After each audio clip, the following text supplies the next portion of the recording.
Greetings. This is TK Trav, aka Travis Magus, here with LVX777. You gotta understand how powerful you are. You gotta understand how powerful the mind is, okay? Stop asking for permission, okay, to use your own power. Because think about that. Who are you asking, right? Who are you asking? When you ask questions like, is it okay if I do this? Can I do that? Right? Can I use XYZ to summon this spirit? Can I put this on the altar? Is this okay? Why are you asking me that? You are the one with the power. You are the one doing the ritual. You are the one making the contact. Asking for permission to use your own power shows that you are still stuck within a religious type of paradigm.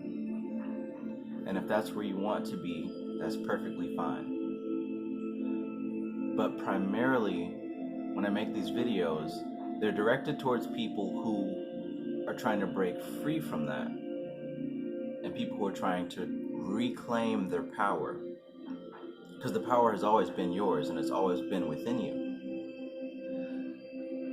The trap is you've been convinced that the power is external, that the power is outside of you, and you have to do certain things to appease external energies to use your own power.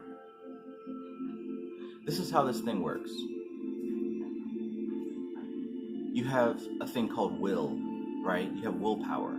You have an internal belief. You have a subconscious mind. I'm telling you, the subconscious mind generates your reality. So what you put in is what you get out. Now, if you're being taught that power is external and it's being held over you by something else that you have to appease, that you have to please, something else that you have to convince to use your own power, you're left in a subservient state, right? You're left in a state of having to worship something foreign, something else. But when you start to come to recognize that even if you are putting your focus on this external thing, the only way that you're getting results is because you're utilizing the power within you, and you're just using that thing as a symbol to activate your own power. So why not skip the middleman and just get straight to your own power? It's very simple. It's not difficult. What you have to understand is how the subconscious mind works. Understand, 1, the subconscious mind generates your reality. Understand, 2, the subconscious mind is a symbol-based operating system. Now, what does that mean? That means that the subconscious mind doesn't speak words, it doesn't speak English, right? It speaks in symbols, okay? The right brain, the symbolic brain, the creative brain, it speaks through images, it speaks through sound, it speaks through feelings and emotion. So in order to get a message through, in order to communicate with the subconscious mind, you have to do it through symbology, you've got to do it with repetition. And it's definitely going to work if you do it with trauma. It's not going to work if you ask, if you beg, if you plead, if you pray, right? Unless you are praying prayers of affirmation, right? And you're putting energy behind those prayers, not begging, but claiming, right? Because it's how you say it. It's not the words, it's the energy that you're putting into the words, okay? Now, understanding that the subconscious mind generates your reality, understanding that the subconscious mind is a symbol-based operating system, right? That means you have to communicate with the subconscious mind through symbols. What is a symbol? A symbol is anything that your 5 senses detect, right? We put definitions on these symbols, right? When I see a candle, there's a definition to it. When I see a unicorn, there's a definition behind it. When I see these images, it instantly, without logic, without left brain, It instantly communicates to my subconscious mind. Don't have to talk. When I see it, I have a feeling attached to it. I have a definition attached to it, and it communicates with me without words, beyond words. So, understanding that, you got to ask the question, who has defined your symbols? Did you define your symbols, or did something external define your symbols? Did the school, did your church, did your parents, did your friends decide what certain symbols mean? Or did you do the research, have your own experiences, and did the work to define your own symbols?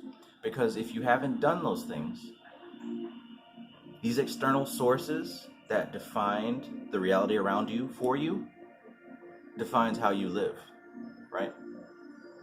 If I told you that a rainbow is the symbol for homosexual people, and that's all it means, whenever you see a rainbow, that's what your subconscious mind attaches to that definition. And whatever feeling you have about that is attached to that rainbow. Now, if you take that same rainbow and you put a different meaning behind it, and you commit that to the subconscious mind, now when you see that rainbow, you have your own meaning to it. All right? This is how you can hijack Hollywood, right? This is how you can hijack mind control. This is how you can bypass the mind control. Because when the media gives you symbols, they're giving you their meaning, right?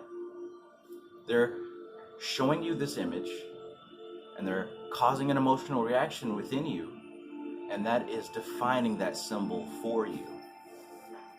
Easy example. Decades ago, when Bill Cosby had his show, he was defined as the all-American stand-up black father who's successful in America, and he was a symbol of hope for a certain group of people in America. He was a symbol of pride for a certain group of people in America, right? Now, you take that symbol and you repetitively plant it in people's heads. Every single day they turn on that TV screen, they see Dr. Huxtable with his doctor degree and his family in the big house and his wholesome lessons and all this stuff that he's doing. It's a symbol. That character is being defined as something, and you have an emotional attachment to it because you watch the show, you love the show. You see how this is working? Now fast forward to modern times, and you put this man on trial, right? Now you're hijacking that symbol, right? You're riling up people's emotions because now he's a monster, now he's a rapist, now he's all these evil things, right? So regardless of how you think about it logically, regardless of how you're trying to break down the case and say he's innocent or he's guilty, regardless of all that, you're seeing this man go to trial. You're seeing this man's name be tarnished. You're seeing his reputation and his character become tarnished. That does something to that symbol in your subconscious mind. All these years of you repetitively ingraining into yourself how you felt about Dr. Huxtable, now you're finding out that he's this horrible monster who committed these horrible crimes. Now whatever you had attached to this successful black doctor of America, whatever, now you equally equate that with this drugging rapist monster person. You see how this works? This is the danger of letting someone else have control over defining symbols for you. Look through my most recent videos where I talk about the subconscious mind. This is crucial. This is crucial to redefining your world, to gaining power, to transforming your world, right? You take these symbols and you define them with your own definition. Nothing is true, everything is permitted. Peter J. Carroll, Chaos Magic. All right? And again, this stuff can happen rapidly, but let's be realistic here. It takes time to develop this lifestyle, okay?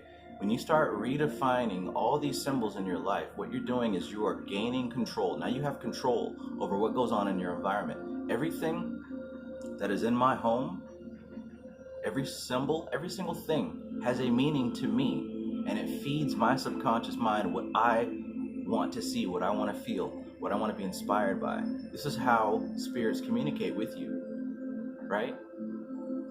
You can strategically use numbers, colors, already made symbols, and put a definition to them, right?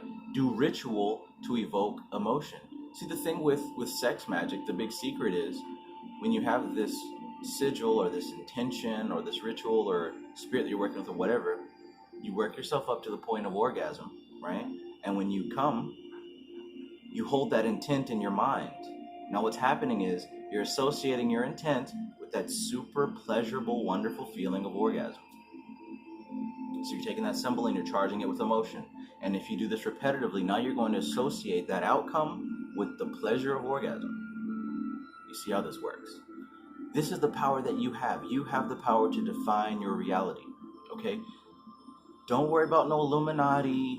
Don't worry about no 5G, right? Don't worry about what's going on in the media, being sensational, because none of that stuff is important. What is important is you taking control of your world, right?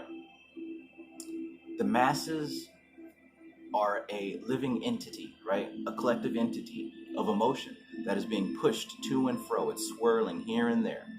It's energy being moved. It's currency. The masses are currency. They're just money spenders.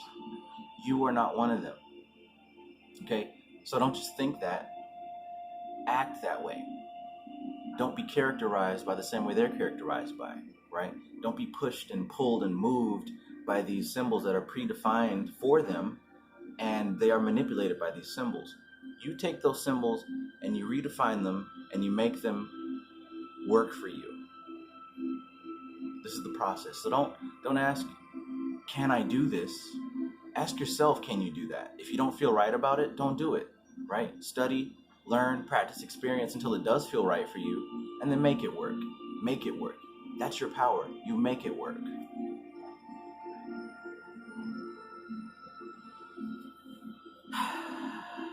Have confidence in yourself. You are divine. You have the keys, right? You are generator, operator, destroyer. You perceive this reality. Take the definitions, give them your own meaning, right? Work with what you got. Make it work. Message for the day. This is TK Trav, aka Travis Magus, here with LVX777.